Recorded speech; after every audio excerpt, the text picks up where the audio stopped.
I was 18 years old when I got married. I belonged to a very conservative family, a Baloch family, where good daughters never say no to their parents. My father wanted me to get married, and all I said was, if that makes you happy, I'll say yes. And of course, it was never a happy marriage. Just about after 2 years of getting married, about 9 years ago, I met a car accident. Somehow my husband fell asleep and the car fell in the ditch. He managed to jump out, saved himself. I'm happy for him. But I stayed inside the car and I sustained a lot of injuries. The list is a bit long. Radius ulna of my right arm were fractured. The wrist was fractured. Shoulder bone and collarbone were fractured. My whole rib cage got fractured. But that injury that changed me and my life completely was the spine injury. Many people came to rescue. They gave me CPR. They dragged me out of the car. And while they were dragging me out, I got the complete transection of my spinal cord.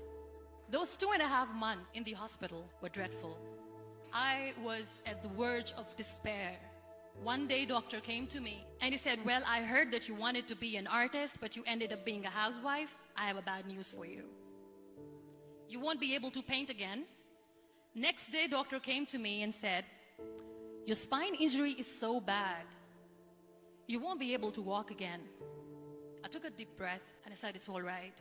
Next day, doctor came to me and said, because of your spine injury and the fixation that you have in your back, you won't be able to give birth to a child again. That day, I was devastated. I started to question my existence. Why am I even alive? So what kept me going was, one day I asked my brothers, I know I have a deformed hand, but I'm tired of looking at these white walls in the hospital and wearing these white scrubs. Bring me some colors, bring me some small canvas. I want to paint. So the very first painting I made was on my deathbed, where I painted for the very first time. What an amazing therapy it was. Without uttering a single word, I could paint my heart out. I could share my story. People used to come and say, what lovely painting, so much color. Nobody could see the grief in it. Only I could. And that day I decided that I'm going to live life for myself. I am not going to be that perfect person for someone. I am just going to take this moment and I will make it perfect for myself. That I'm going to fight my fears. So I wrote down one by one all those fears. And I decided that I'm going to overcome these fears one at a time. You know what was my biggest fear? Divorce. But the day I decided that this is nothing but my fear, I liberated myself by setting him free. And I made myself emotionally so strong that the day I got the news that he's getting married, I sent him a text that I'm so happy for you and I wish you all the best. And he knows that I pray for him today. Number 2 was, I won't be able to be a mother again. And that was quite devastating for me. But then I realized there are so many children in the world, all they want is acceptance. So there is no point of crying, just go and adopt one. And that's what I did.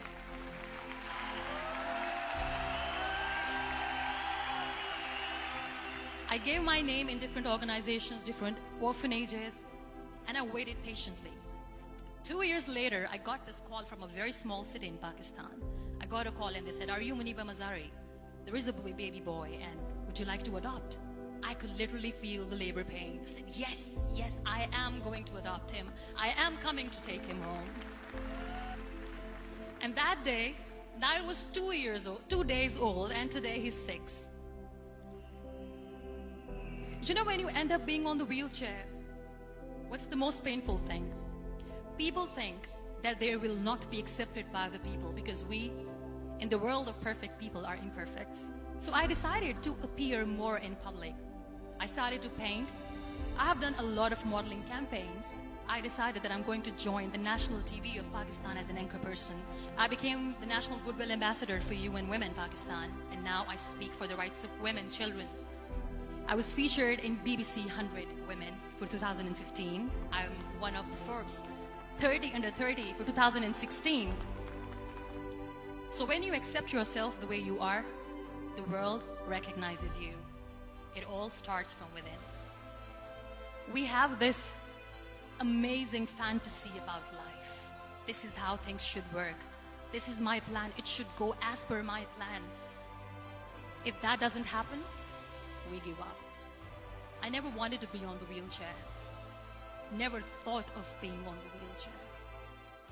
This life is a test and a trial, and tests are never supposed to be easy. So when you are expecting ease from life, and life gives you lemons, then you make the lemonade, and then do not blame life for that. It is okay to be scared. It is okay to cry. Everything is okay, but giving up should not be an option. They always say that failure is not an option. Failure should be an option, because when you fail, you get up, and then you fail, and then you get up, and that keeps you going. Embrace each and every breath that you are taking. Celebrate your life. Live it. Don't die before your death. Real happiness lies in gratitude. So be grateful, be alive, and live every moment. IBEST bring you Cambridge Standard.